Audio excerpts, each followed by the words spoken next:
산발적인 집단 발생을 막고 생기더라도 지역사회로 확산되지 않도록 방역당국도 최선의 노력을 다하겠습니다마는 무엇보다도 국민 여러분들께서도 어떤 개인위생을 철저하게 해주시고 특히 저희가 계속해서 강조를 드리고 있는 사회적 거리두기 이 부분들이 매우 중요합니다. 개인의 어떤 위생을 철저하게 하고 사회적 거리두기를 통해서 상당 부분의 산발적인 집단 감염은 저희들이 막을 수 있다라고 생각을 하고 있습니다.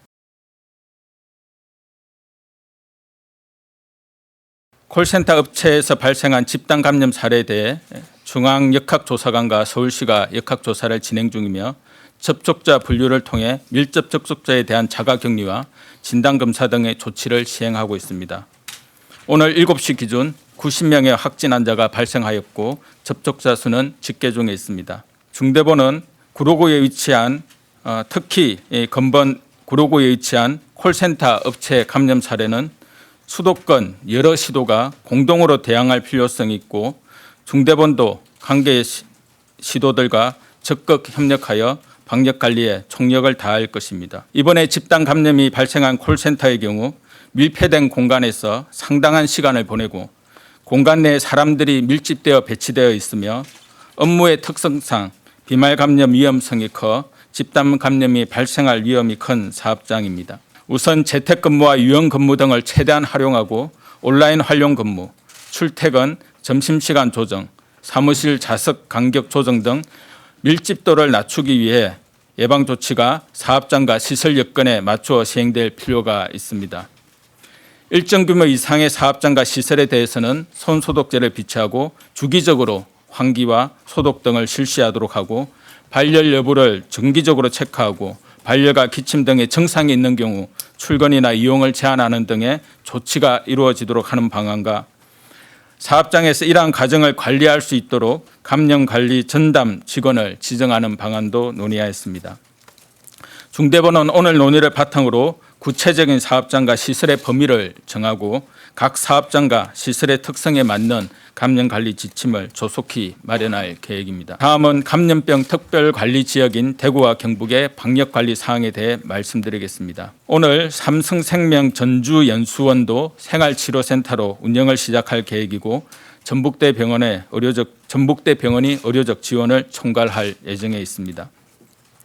신천지 신도에 대한 진단검사가 마무리되고 생활치료센터가 확충되면서 고령자와 기저질환자 등 고위험군을 먼저 병원에서 치료받도록 하기 위한 환자 분류 작업도 안정화되고 있습니다. 아직은 새로운 확진 환자가 100명 이상 나타나고 있고 산발적으로 감염 사례가 발견되고 있어 안심할 수 있는 상황은 아닙니다.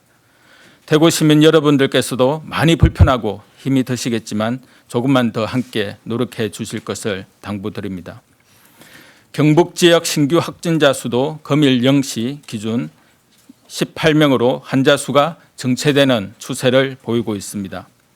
경북 지역의 소규모 요양시설 등에서 산발적으로 발생하고 있는 집단 발생 사례를 막기 위해서 경상북도의 사회복지시설에서 종사자와 입소자의 협조를 얻어 예방적 동일 집단 격리 조치를 실시하고 있습니다.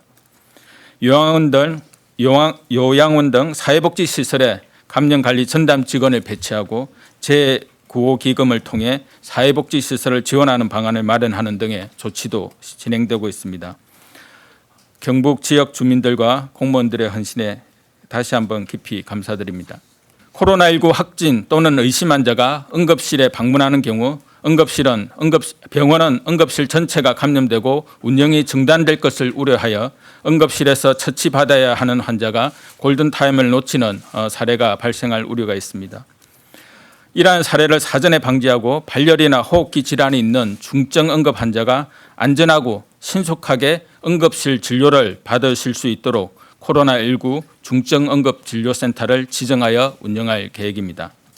코로나19 중증 응급진료센터에는 응급실 입구에 사전 환자 분류소를 설치해 중증도와 감염 여부를 구분할 수 있도록 하고 발열이나 호흡기 질환 등 의심 증상이 있는 중증 응급 환자는 보호장구를 갖춘 의료진이 격리 진료구역에서 응급처치를 할 수 있도록 할 계획입니다.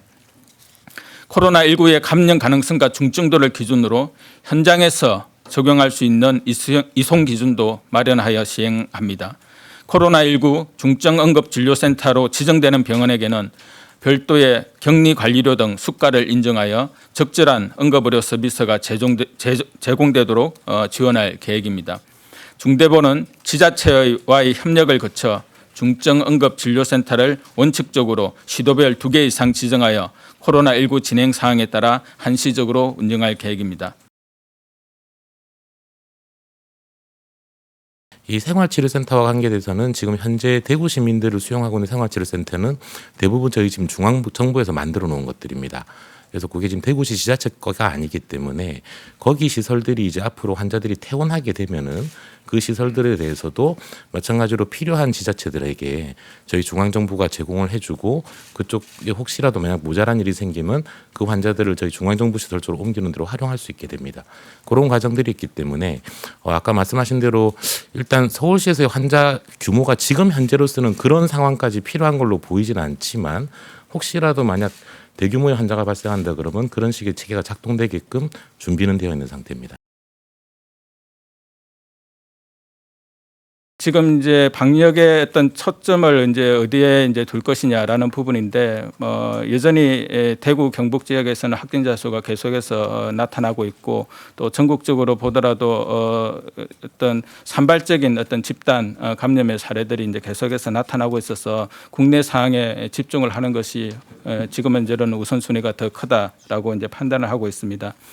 다만 이제 향후에 이제 이러한 코로나19 사항들이 조금 이제 더 이제 진행이 된다면, 우리나라의 어떤 방역만으로도 조금 방역을 아무리 잘 갖추고 있다 하더라도 해외에서 유입되는 부분들이 뭐 또 중요해질 수 있는 그런 이제 시점이 점점 올 것이라고 판단합니다. 하지만 이제 해외에서도 자국의 어떤 방역 체계를 총가동해서 이것을 막기 위한 또 차단을 하기 위한 노력들을 하고 있기 때문에 그런 부분들을 저희가 예의주시하면서 제3국으로부터 들어오는 그러한 어떤 유입에 대한 부분들에 대한 대처를 좀 할 필요가 있을 것 같고요. 한 가지 더 말씀드리면 이제 검역 단계에서 오늘 0시부로 이탈리아, 이란에 대해서는 검역 관리 지역으로 지정을 했습니다. 그래서 이탈리아, 이란은 검역 관리 지역으로 이제 지정을 해서 건강 상태를 의무적으로 징구를 하고 발열 체크, 유증 상자에 대한 대상 검역 조사를 이제 실시를 한다라는 것을 추가적으로 말씀드리겠습니다. 의료기관 마스크는 뭐 전반적으로 이제 마스크에 대해서 저희가 뭐 국민들도 마스크 이제 부족해서 오부제를 이제 하고 있는데, 의료기관에 대해서는 저희들이 최우선적으로 마스크를 지금 보급을 하고 있습니다. 그래서 부족함이 없도록 최선의 노력을 다하고 있고, 이것은 특히 대구 경북 같은 경우는 의료기관에서 직접 중수본에서 이제 챙기고 있다. 그래서 마스크와 관련되어서 일단 최선의 노력을 다하고 있지만 현장에서 또 마스크가 예컨대 병원에서 청소하시는 분들, 그다음에 또 행정직들 이런 부분들까지 여하튼 마스크가 세밀하게 이제 보급이 되고 있는지 그런 부분들에 대해서는 저희들이 조금 더 파악을 해보도록 하겠습니다.